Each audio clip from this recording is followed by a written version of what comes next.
Bonjour à tous et merci pour votre présence sur ce webinaire qui est organisé dans le cadre des Google Partners Privacy Days. Alors voilà, on sait très bien que vous avez préparé depuis des semaines votre mise en conformité à ces échéances de la CNIL et bien évidemment si vous avez déjà commencé à réfléchir au 31 mars et aux moyens que vous aurez de maintenir un marketing efficace tout en respectant ces nouvelles contraintes. Il y a beaucoup d'alternatives, beaucoup de sujets dans les différents webinaires. Mais aujourd'hui, on voulait vous parler d'un sujet qui nous semble le plus prioritaire, qui est donc l'optimisation du consentement, du taux de consentement donné sur les bannières. Donc pour en parler avec moi aujourd'hui, il y a tout d'abord Jérôme. Bonjour à tous, donc je suis Jérôme Rigour, je travaille au sein de la direction digitale chez Aviva et je suis en charge du CRO et de la web analyse. De mon côté, Charles, je travaille dans l'équipe expertise de 55, qui est une équipe qui accompagne les consultants et les clients sur les sujets techniques et innovants. Et donc moi, je suis spécialisé sur les sujets de mesure et de privacy. Et bonjour à tous, je suis Inès Omnia, je suis consultante Analytics à 55 et j'ai accompagné Jérôme et son équipe à Aviva tout au long de l'année 2020 et donc notamment sur le chantier d'optimisation du taux de consentement qu'on a mené et qu'on va vous présenter aujourd'hui. Merci. Donc voilà, on va commencer par tout d'abord donner un tout petit mot sur 55 et sur Aviva. Puis un petit peu de contexte et vous expliquer pourquoi, d'après nous, ce chantier d'optimisation du taux de consentement est clé.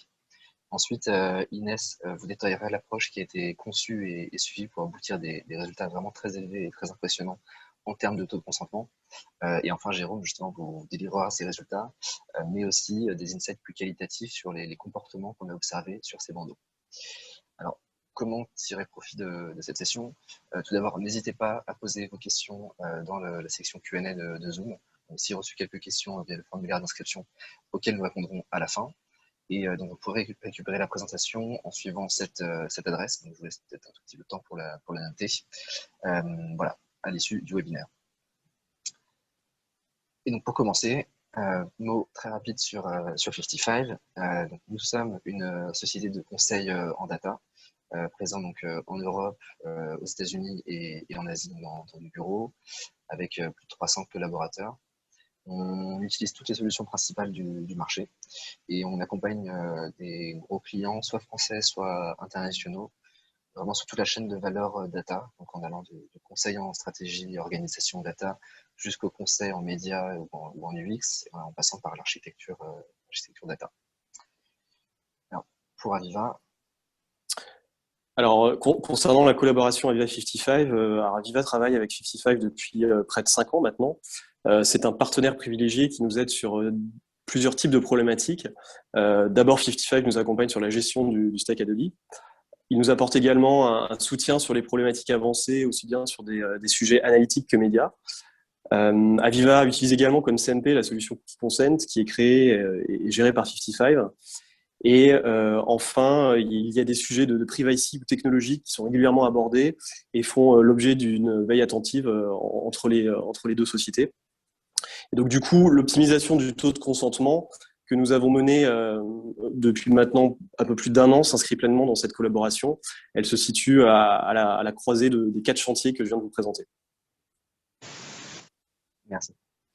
Donc pour entrer dans le dur, dans le cœur du sujet, pourquoi est-ce que cette optimisation de consentement est clé d'après nous? Alors, je pense que je vais ne rien vous apprendre en disant qu'il existe 3 types de contraintes sur les données, sur les cookies, celles qui viennent des browsers, donc des navigateurs et des devices, celles qui viennent des choix de comportement des utilisateurs qui donc auraient des adblockers, et enfin les collectes réglementaires. Sur les contraintes techniques et de comportement, c'est des contraintes qui sont déjà présentes dans vos données. Elles vont se renforcer, mais entre guillemets, il y a un petit peu moins d'urgence. Et donc, il s'agit plus, sur ces contraintes-là, d'après nous, de mieux prioriser des sujets de tracking résilients pour se préparer à l'avenir. En revanche, la contrainte réglementaire, elle va arriver de façon beaucoup plus brutale, beaucoup plus globale, parce que tous les devices, tous les canaux seront touchés. Et paradoxalement, vous avez un petit peu plus la main dessus, puisque c'est vous qui récoltez le consentement.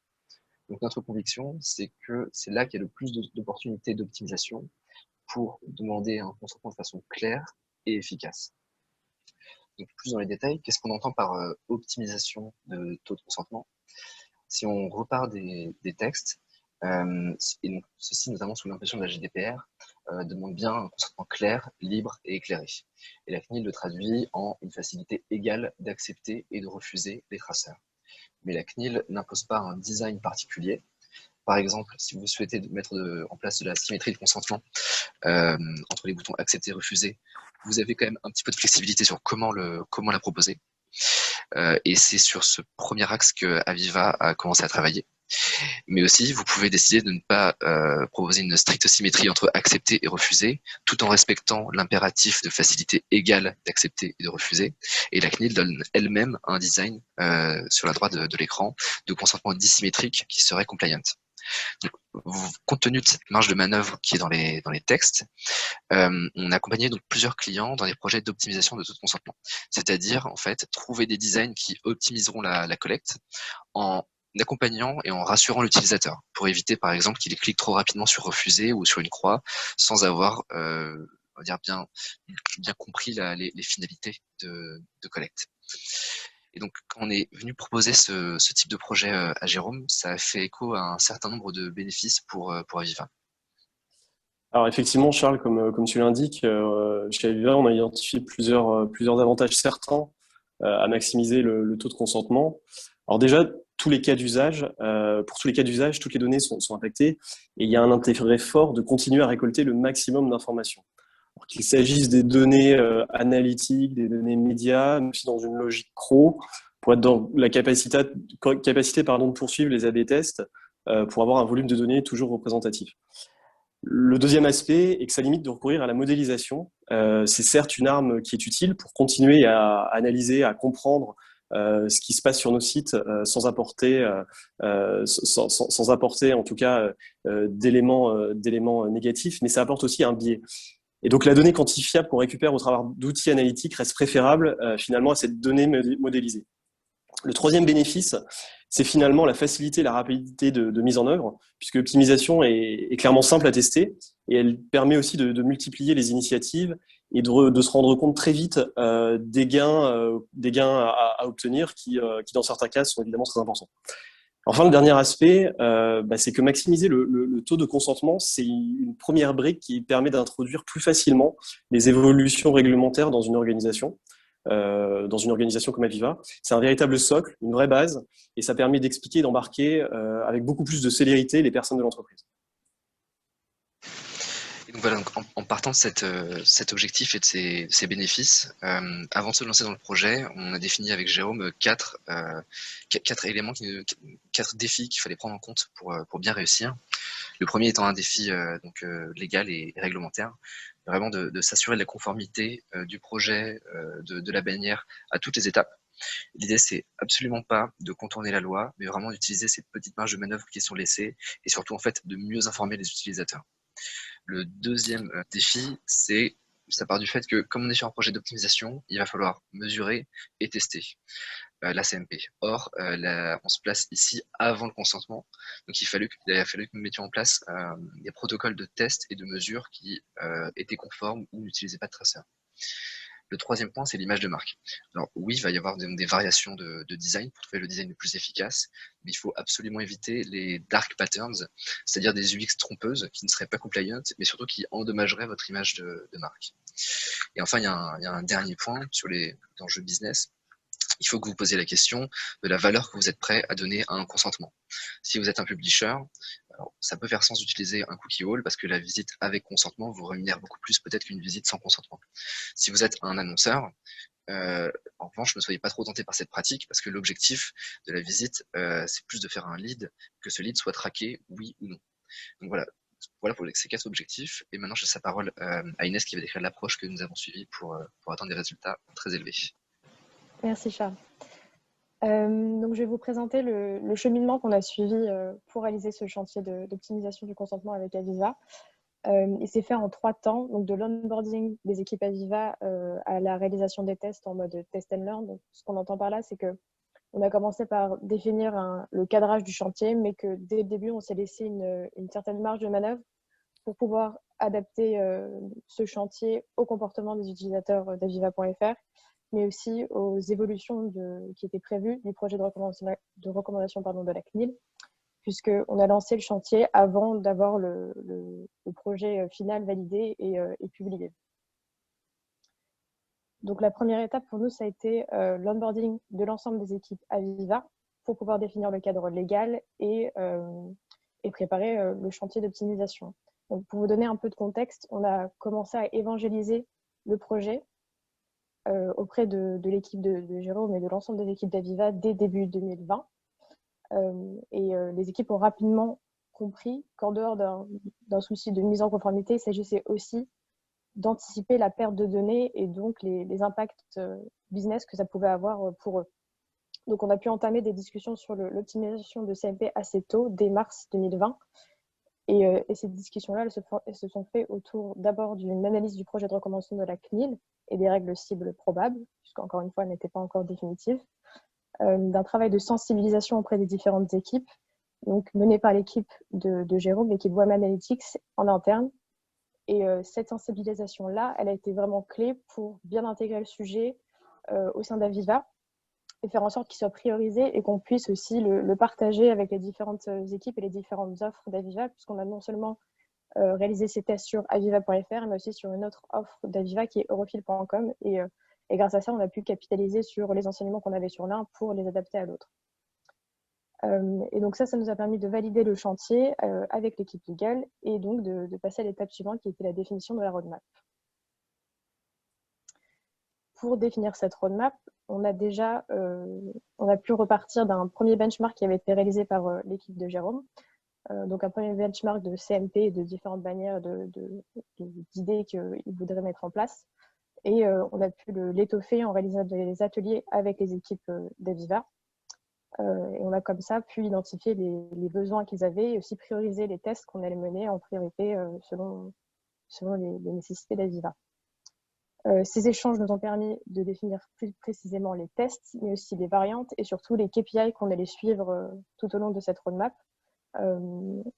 Et encore une fois, en se laissant la possibilité d'adapter la roadmap au fur et à mesure selon les résultats, les enseignements qu'on allait en tirer. Et la dernière étape était bien sûr de valider tout ça avec l'équipe légale d'Aviva. On a donc pu lancer nos tests dès l'été 2020, ce qui nous laissait une belle marge pour réaliser les tests, mais aussi encore une fois pour adapter notre roadmap, puisque à l'époque où on a lancé ce projet, c'était encore un sujet assez nouveau. Et si on développe les étapes qu'on a suivies, donc la première étape est le développement des UX dans un outil de testing dédié, donc avant le 31 mars.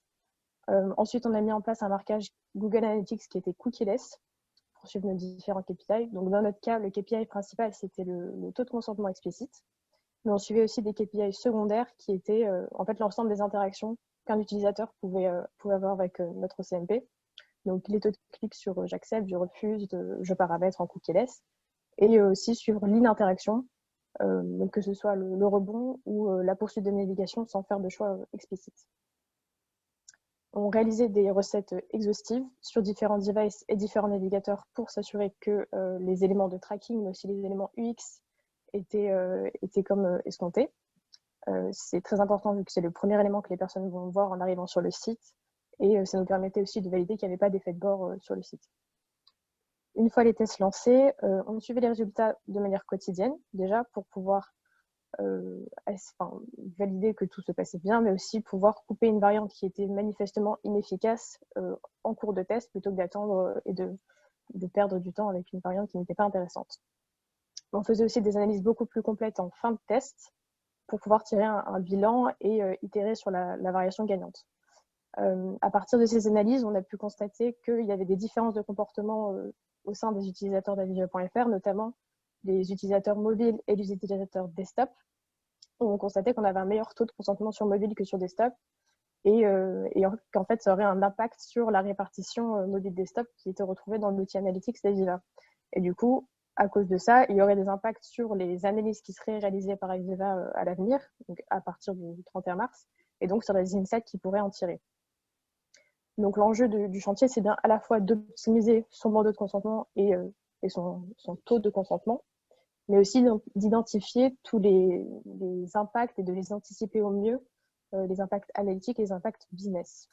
Donc on adaptait comme ça notre roadmap au fur et à mesure qu'on avait des insights différentes Et aussi, une fois que le projet de recommandation sur les cookies et autres traceurs final a été publié, ce qui nous a aussi permis d'identifier un nouveau test à mener, puisque dans son projet, la CNIL proposait un design différent de ce qu'on avait testé jusqu'ici avec la figure 5 et donc le CTA continue sans s'accepter.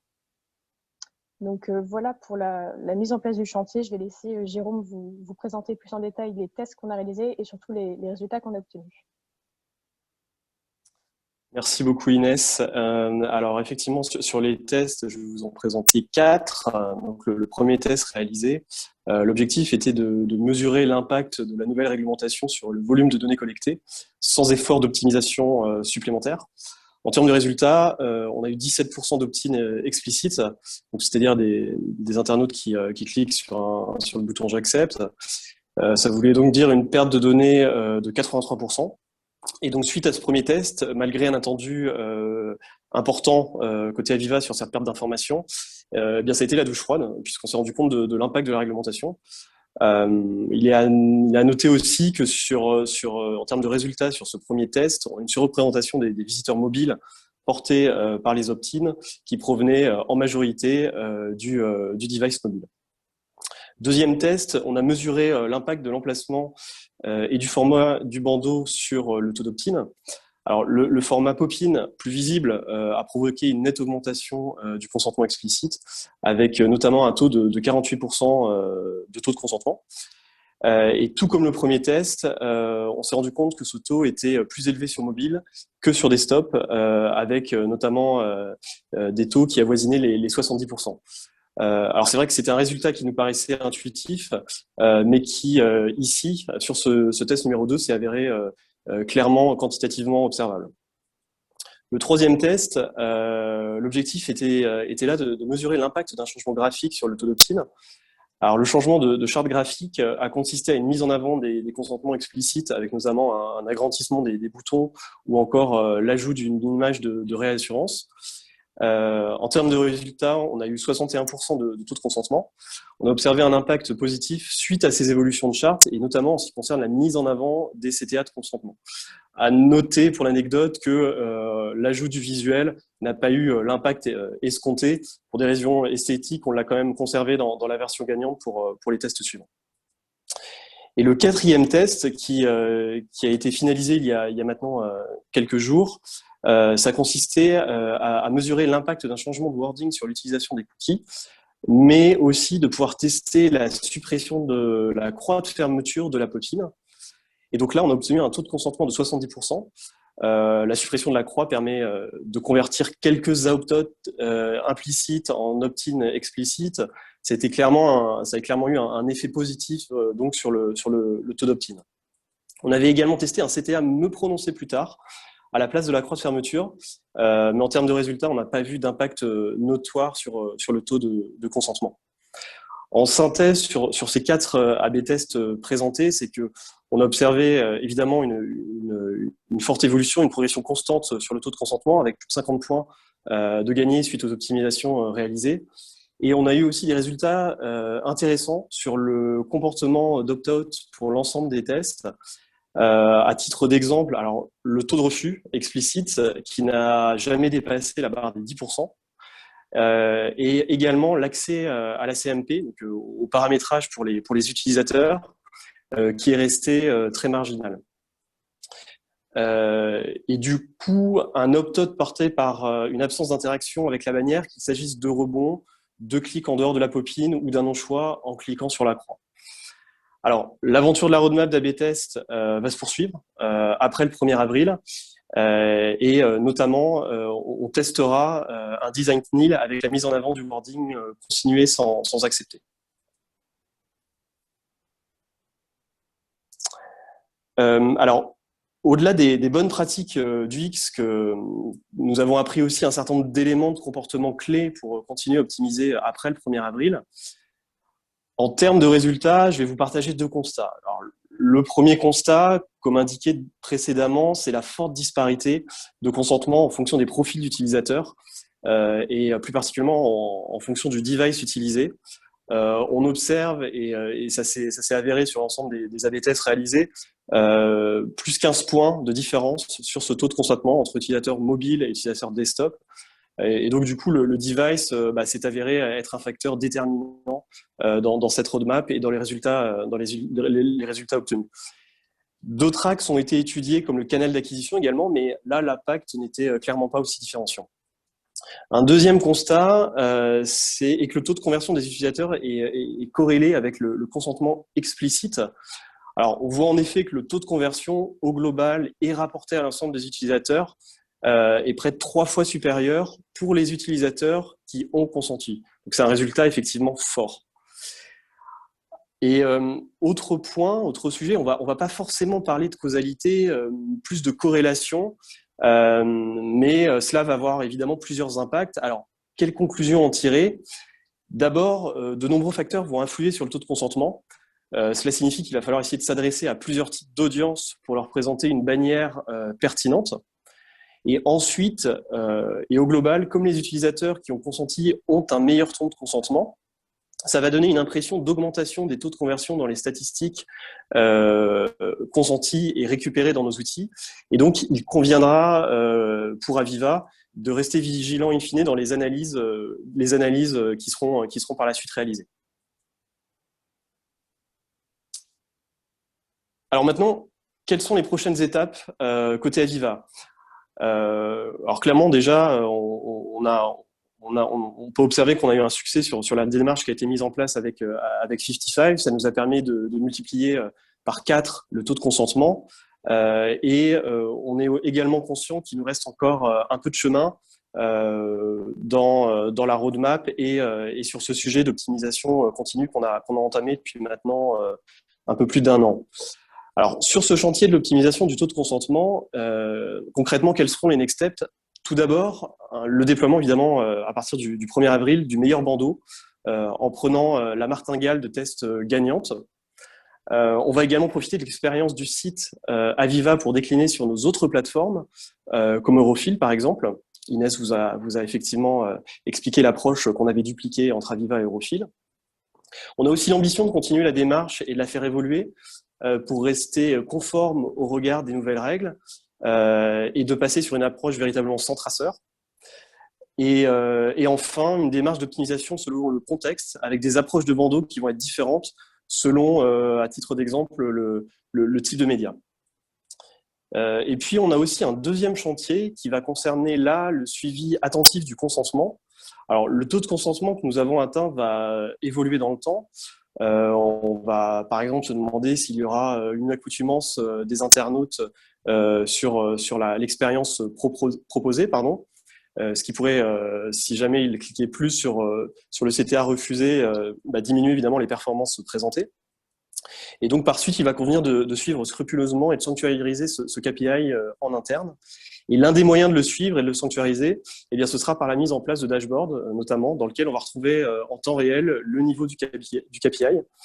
Ce suivi sera également intéressant puisque ça va nous permettre d'aider au pilotage média. Par exemple, on pense qu'une mesure sans traceur de consentement par canal pourrait permettre de mieux contextualiser également les performances. Et puis, pour finir, on va également mettre en place un comité privacy à partir du mois de mai, dans lequel on regardera les évolutions et le suivi du taux de consentement, qui sera un élément clé à pouvoir partager. Merci Jérôme. Et donc pour conclure, puisque je pense que c'est une question que beaucoup d'entre vous se posent, vous avez bien compris donc les résultats, les bonnes pratiques donc on peut obtenir avec donc de l'optimisation du consentement. Et par où commencer? Donc, tout d'abord, on pense qu'il va falloir que vous revoyiez certainement la façon de travailler avec vos équipes juridiques, pour travailler de façon différente avec elles et de façon bien plus resserrée. La première étape, d'après nous, c'est de bien comprendre les enjeux juridiques côté métier, mais aussi que les équipes juridiques comprennent bien vos enjeux métiers et les subtilités techniques de tous ces projets de privacy pour être plus à même de vous accompagner. Il faut aussi qu'elles définissent un terrain de jeu, donc un cadre légal dans lequel cette optimisation de taux de consentement peut intervenir.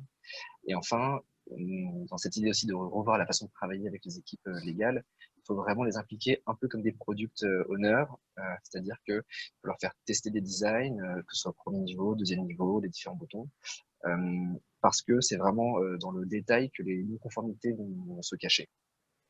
Le deuxième point pour bien commencer ces projets, c'est de se dire que voilà, on va pas repartir de zéro. Il faut récupérer les meilleurs designs sur le marché, les insights qu'on peut vous donner ce webinaire-là.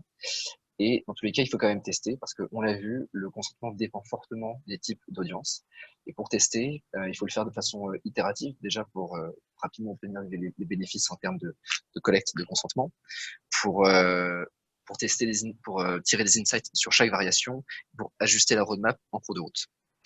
Et le troisième point, c'est un point plus outil.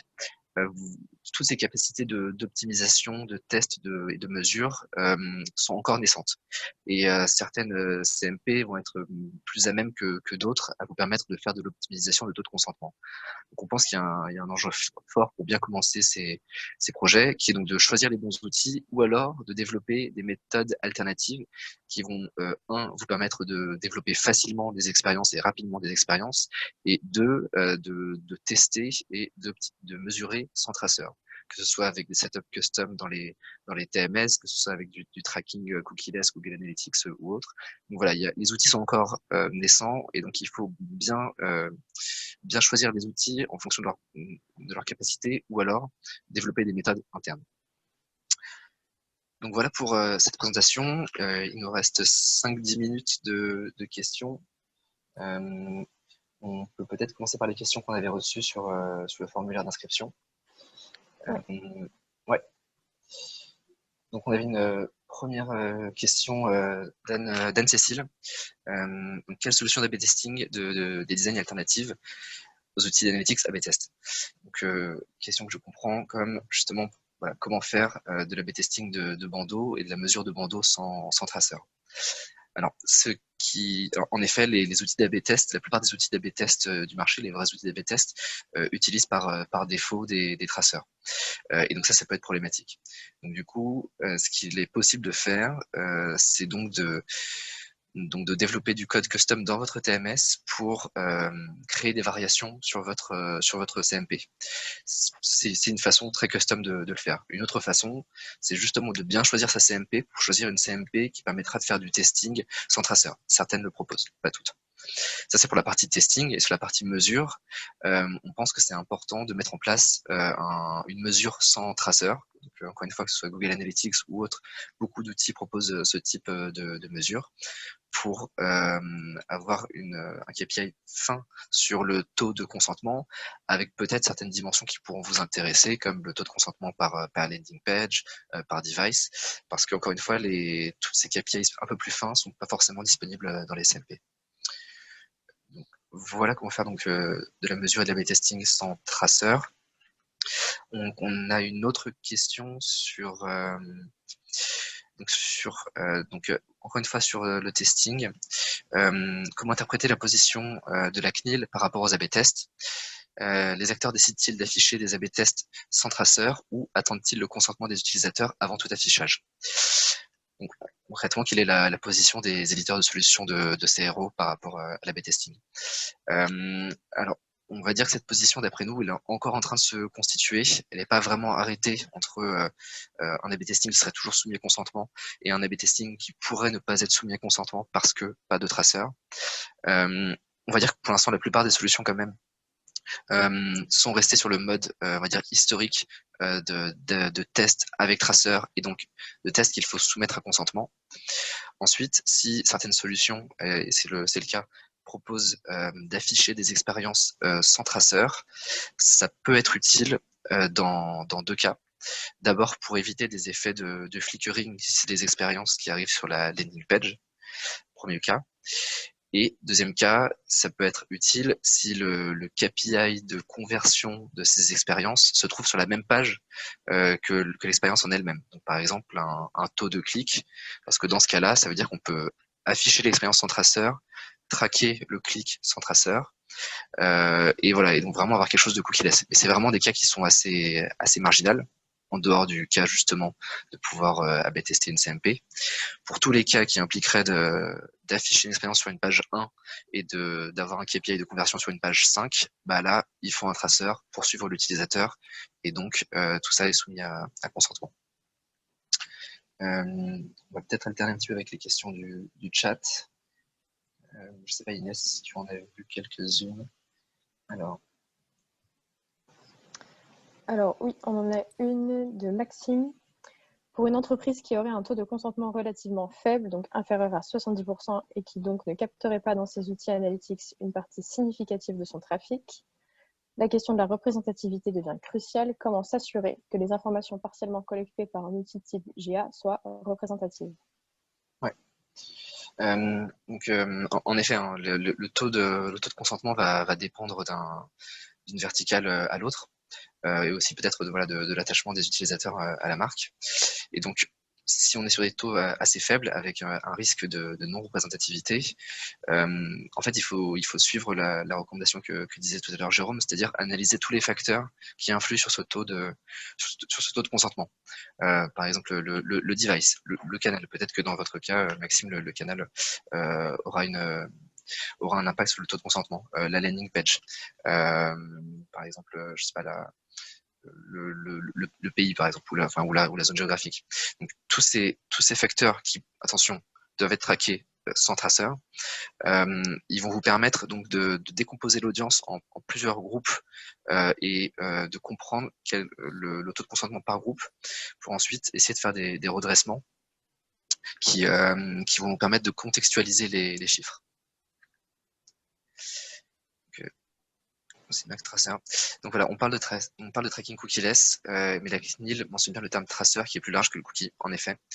Comment s'assurer que le tracking cookieless, ou on va dire sans traceur, respecte bien donc la CNIL et la GDPR.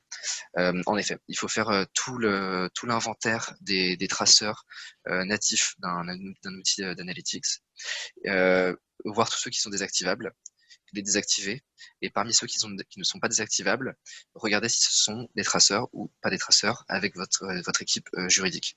Par exemple, s'il y a des IP ou des ID de clics ou je sais pas, des ID utilisateurs, des choses comme ça, clairement, il est très probable que vous considériez ça comme des traceurs et donc il faut les désactiver. Donc on pense toutefois que ces logiques de mesures sans traceur sont possibles dans plusieurs outils et qu'il faut en profiter pour avoir des insights qui sont pas intrusifs parce que pas basés sur des notions de user, mais qui sont importants pour contextualiser encore une fois vos taux de consentement.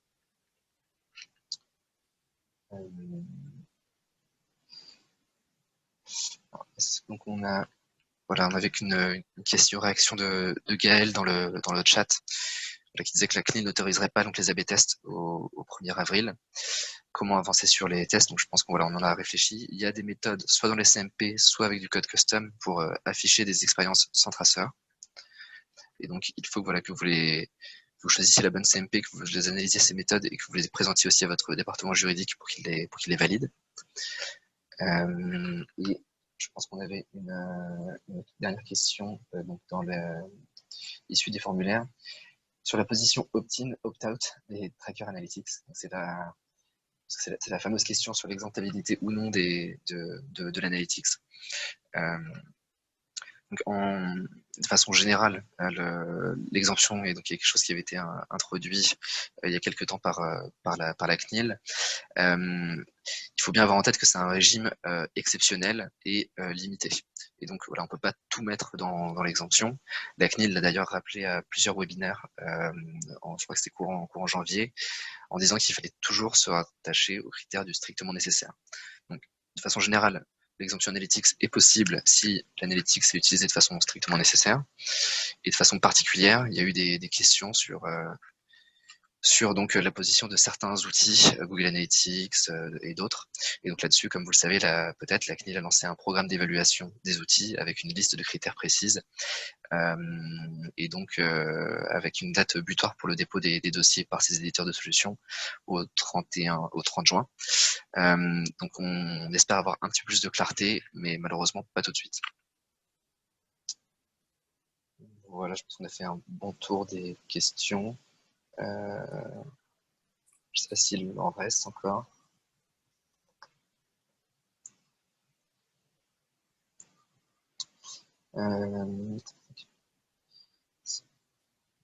Donc on a concrètement, vous créez deux vues dans GA avec consentement et sans consentement. Alors, alors, si on parle de collecter le consentement, enfin le taux de consentement uniquement, en effet, il faut le faire d'après nous, dans une vue à part, pour ne pas mélanger cette donnée sans traceur avec des données avec traceur. Si on parle de l'exemption d'Analytics, là, c'est une question en effet qui se pose. Et donc, il faut étudier par rapport à vos cas d'usage et par rapport à votre architecture de properties et de comptes, etc.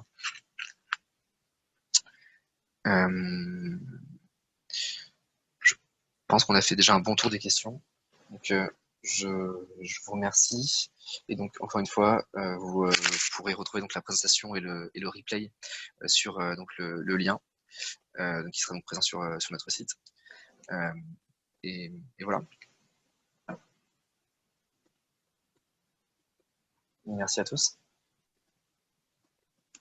Merci à tous. Merci à tous. Bonne journée.